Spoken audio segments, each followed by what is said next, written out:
Ladies and gentlemen, it is my absolute pleasure to welcome back to the program Editor-in-Chief of UltraRunning Magazine, Miss Amy Clark. Amy, Hi, just back Scotty. home from Barkley Marathons. Woo woo! Just back home from Barkley Marathons. Fantastic. I cannot Yeah, wait to hear about the experience of it. It was one hell of a year. it was Wow, I cannot believe the finish there. If you don't amazing. know, hold on to your butts. Yeah, Um, it but was a great before year. before we get to it, we got to talk about the new issue of Ultra Magazine, the March issue. A March So, issue. Amy, what's the issue? What's the issue? March. We have it's kind of our spring training issue. So we bring, it's our first issue after the UROI issue. So it's really a kind of a kickoff to the season with spring training. We've got Jason Koop, who kind of wrote an article about how to transform your training by just doing couple little things, and you can read more about it, but it's a technique that he offers that it's really cool to read about because it's not a lot of change, but it's significantly changing the way you train. So Mhm. so yeah, we've got that. We've got a great review of the ultra training kit. So Donald Broglio put together a couple items for each, like hydration packs, shoes, shorts, everything you need to start your training for ultras.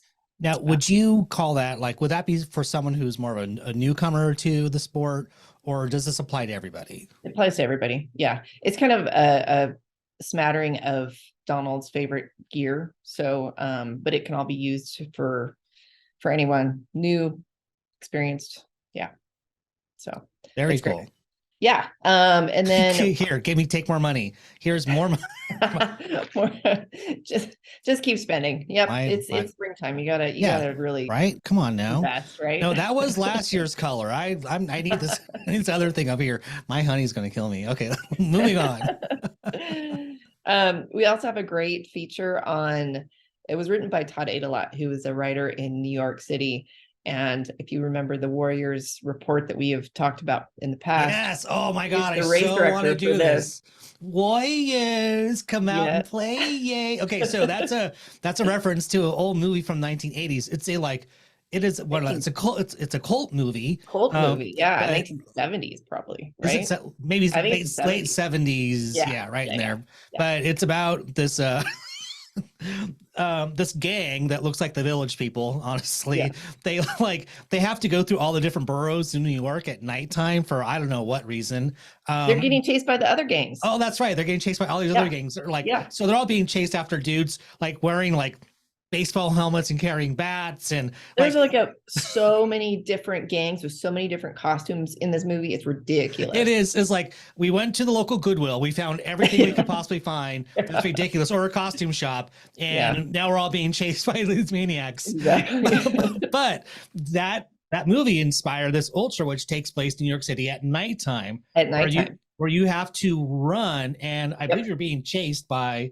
It's like, do not get caught by these guys, right? It's the Warriors. The Warriors are the elites, and so they're being chased by the rest of the gangs. And if they get caught, I think they have to. I don't know what happens to them. They something happens, but the elites, are the ones being chased. So Good, so good. I would. Is there a zombie version of an ultra run in the country? I I mean, don't know. I don't know. yeah. Well, Yeah. there should be. Anyway, so Sorry, Todd, I digress. bringing it back, Todd Adelot is he created this Howl Ultra, and it's essentially these points where Allen Ginsberg, who wrote Howl, spent his life, or throughout his life, spent time at these different places. And so he created this route and then had a group of people join him, and they ran about 93 miles from point to point to point to point, kind of living through Allen Ginsberg's words and listening to his poetry. It was really cool. So it was a great feature, very interesting, very unique concept, but very cool. So well, then this is for this race. Hold on, only the video people will get this, and then like maybe no one's going to get this reference, but holding a candle and snapping your fingers, right? Yeah. From the beatnik generation. Yes, You're welcome, definitely. folks. Yeah. All the Jack Definitely. Kerouac fans out there are going crazy. You're welcome. Yeah, so that was a really cool feature that he's admitted to us, and you'll be hearing more from him in the future. So cool. He's So kind of, interesting it is. to like be kind of just picking these little things that are interesting to him, you Yeah. know, and Yeah. then but then you find out that there are other people who like that is super cool. I want to do that. Yeah, and when you live in New York City, like he says, he has a job. He can't really escape off onto the trails that are, a little further away for him, or maybe harder to get to, because he's in the city all the time. So he does these different city runs that he creates out of his interest in history, which is fascinating. So Okay, I'll get one more. We can move on. Okay, but if he's looking for his next ultra movie reference from another like cult classic film, Escape from New York, there starring you Kurt go. Russell. Yes. You have to run with an eye patch on. Yeah. I love it. I love it. Yeah. So that's another feature in the magazine. We've got the race reports are, the cover is the Dinosaur Valley Ultra in Texas. And we've got a race report on that. We've got a race report on Frozen Gnome, which is a very classic Midwest ultra that's been going on for quite a while. And then Hurt 100 in Hawaii this year. And then Tunnel Hill, which was a while ago. It was back in the late fall, but still a great one to cover. Given the choice, do you do Frozen Gnome or Hurt? Oh, Frozen Gnome, no question. Okay. Hurt's never been on my to-do list. No, it's not. I mean, I don't know how people, I mean, that's a talent to run that race, because yeah, it may sound exotic, but it will grind you up and spit you out. The roots are just yeah. So tell me more. What else is going on? Tell me more. What else is going on in the issue? We've got our I'm an ultra runner feature on a guy named Brendan Donahue, who's actually a farmer. Kind of moved with his family up into the wilds of Washington area onto an island and bought a farm, and he's an ultra runner. So it's an interesting profile on somebody who's very fascinating. Huh. I like it. Wow. Not a lot That's of farmers quite the out there. dream. Wow. Yeah, exactly. Right. Washington. Ooh, yeah, I know. More training advice from Dean Karnassus on nose breathing, which is something that's very controversial, but I think that Dean puts it in a good perspective. He does. I thought that was fascinating, and I actually am going to read that book. Yeah, I know. It's something we don't think about very much. Right. And like, what do you think? Like, what's so controversial about nose breathing? Well, it's like running with only through your nasal passage, right? Yeah.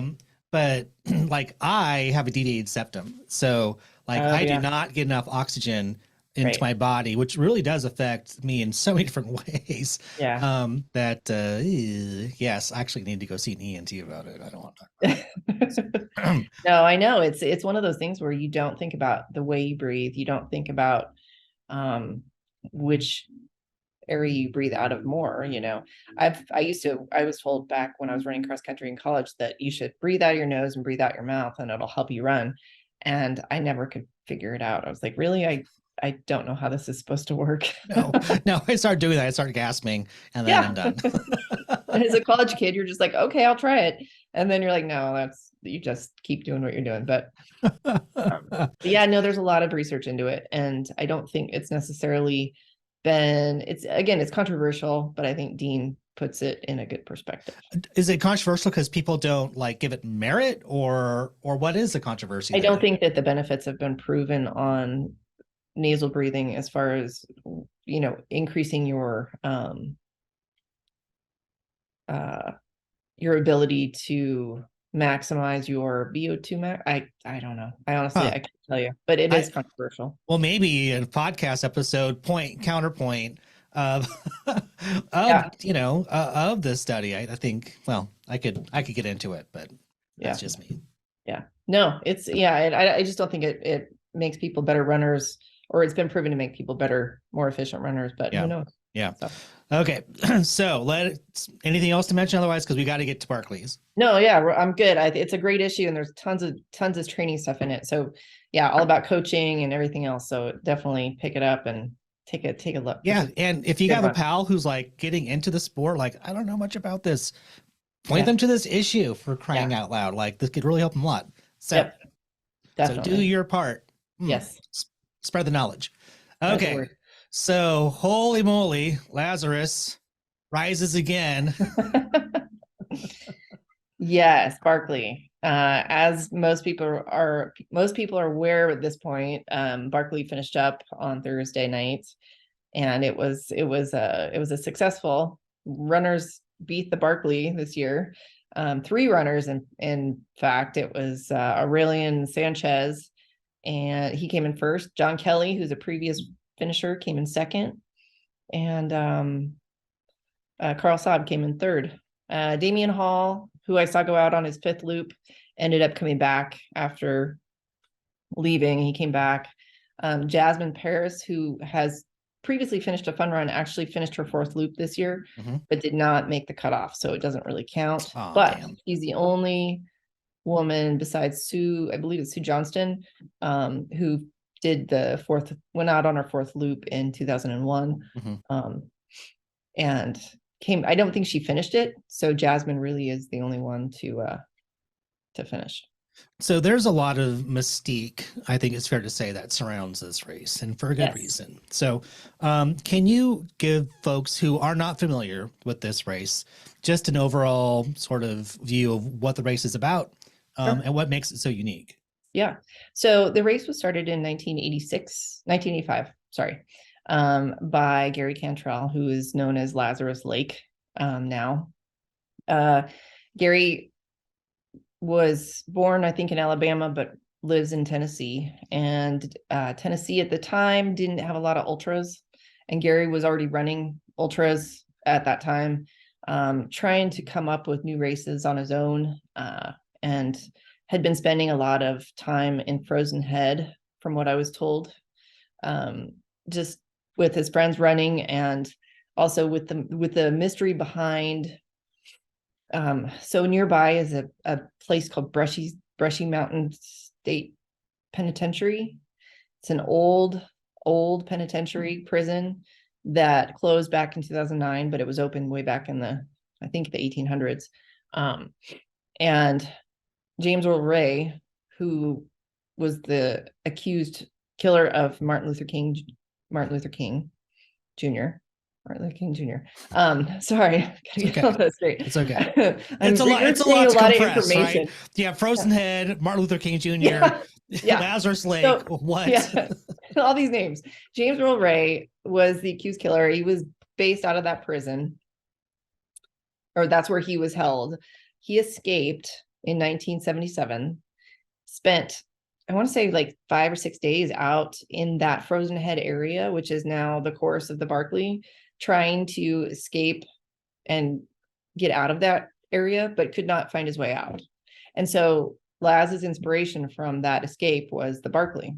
Like, can we survive, that whole area? Can we, do a run that these runners can actually conquer in that area? Because the terrain is so steep, and it's so rugged, and it's just hard to navigate. And so anyway, hence the Barkley was created by Laz, and it's basically a contest of human just how far humans can push themselves. Right. And it's not it's not like a regular ultra where you've got aid stations set up. Talk about that a little bit. Okay. Yeah. So the concept is 5 loops in this state park where the runners have all their fueling on them. There are 2 water drops that are out there for the runners, but there's no aid. It's an orienteering race, so runners they don't get to wear GPS. They don't get to wear anything. They don't get to bring their phones. They have compass and a map, and they have a stopwatch of some sort, which some of them did not work this year. And they have to basically find their checkpoints, which are actual books that they have to take pages out of to prove that they had reached the checkpoints. And then that's one loop. There's about 10 checkpoints, I believe. So 10 books put on the course. They come back, give the pages to Laz. He gives them another number. They go back out on their second loop. So. And how many miles is the entire course? It's over 100. It's not exact because Laz can never, be completely accurate with his distance. It's equal to climbing Mount Everest twice as far as the elevation gain goes. Oh my God. There you go. I forget that. I think it's 66,000 feet of climbing. Oh my God. Seriously. Oh my God. And Scotty, I kid you not, like I've been told about Barkley. I know about Barkley. I've seen the documentary. It didn't really hit me until I got to the park how it was just humbling to be there and to see the dedication of these runners and the drive and the persistence and then the course. I mean, it's truly humbling, it's completely a race that's completely on its own. It really is. Given that you know the course, the race, the history, so much about it. What did you learn about the race being there in person this time? Honestly, the one thing that stood out to me the most, I think, was the drive of these runners that are accepted into the race. There's true athletes that are serious about running this race. They have trained for this race. This is the race that is there. I mean, that is their life. I was talking to a woman named Andrea Larson who ran, and that was all she was doing was training for this race. She has 3 kids, and that was her life. She was training for the race. So the dedication though is really just inspiring. They really truly do have just full dedication to it. So and this could just be my own perception of this, but it seems to me that year over year, Barkley, its visibility seems to increase in its what's the word? Popularity's one. Yeah, but just how significant of an event this truly is. That I think people take it more seriously.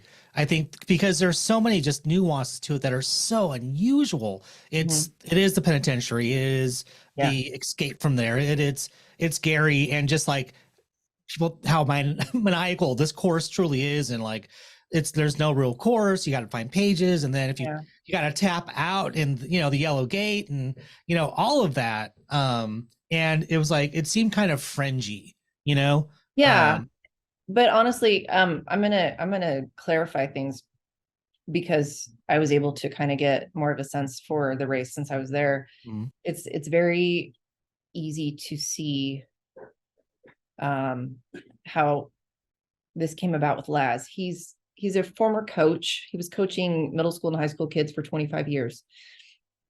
He has a passion and a love for Frozen Head. And he is trying to see what humans can possibly push themselves to do. Okay, those 3 things. The race is small. It hasn't changed hardly at all over the years because it remains technology free, except for Keith Dunn on Twitter. There's no technology involved. And everything has kind of, the camp and the people involved have stayed the same. And so it's this simple, very, easy to understand race behind this man who just wants to see people really push themselves. Yeah. It's really that simple. Yeah. And he has to keep it quiet because he can't overwhelm the park system. And so that's the reason for the secrecy. Well, and also consider that,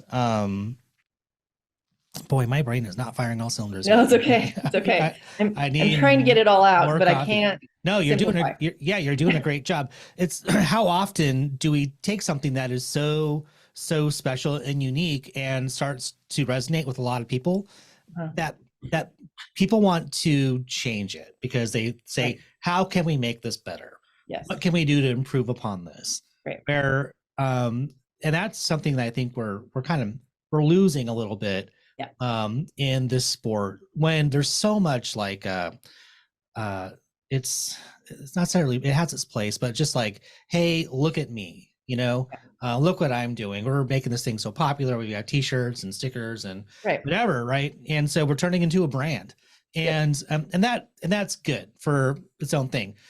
This is not that. And you know, I like seeing this homegrown. Yeah, this is what it is. It's not going to change. Great. Don't ever change it, and let its legacy live on forever. Yep. You know, and there's something to be said for that. And that's hard to do. That's hard to do. You can't give into the, you know, the whatever offers that come your way. Yep. You have to be really true to yourself, and that's what Laz is doing. So yeah. Right. Oh my gosh. If I hope I would never see, like, can you imagine? I mean, all right, like Red Bull coming in saying, "Oh, we want to sponsor this race," and blah blah, because it's very much a Red Bull sort of like extreme thing. Yeah, but it would end. He wouldn't do it. He wouldn't do it. Yeah. But we got $1 gazillion for you. Who'd say, "Nope, not doing it." I love that. That is so great. Yeah. There was some, you know, there was some funny stories. There was some controversy. There was a lot of stuff that came out of this year, and it was interesting. But truly, honestly, the real thing that I felt when I was there was just the ultra running community just embraced. I mean, it really was, and it was like family, and it was just awesome. So yeah, I'm so glad you were there. So much fun. Yeah. So very cool. So very cool. Yeah. Yeah. And if you're listening on the podcast, I'm sharing photos that Amy took of the event, and not at the event, of the penitentiary. And we'll see if we can get any stills from Mr. Howie Stern, who just took some phenomenal photos when he was there. I don't know if you saw his Facebook feed, or Instagram feed, but wowzers, so good. He did an amazing job while he was there, and we got to chat a little bit, and yeah, he's run it before actually, so he knows every year, he knows where to go and what to do, and he gets the grit. Yeah, love it. Awesome. All right, my friend, anything else we need to know before you go? No, I think, you know, we're working, April's coming out soon, and we're currently working on May, June, and, you know, race season is ramping up. So soon it's going to be Western States time. So shoot, I can't believe we're rolling, man. Christmas in June is coming. Let's go. I know. Can't wait to see you. Just a few more months. We'll be there. I know. It'll be great. All right, my friend. Thank you so much for your time. You're amazing. Everyone on staff, writers, back at you. Everybody. Back at you. Fantastic. Way to go. Thanks, Scotty. You got it. All right. See you later.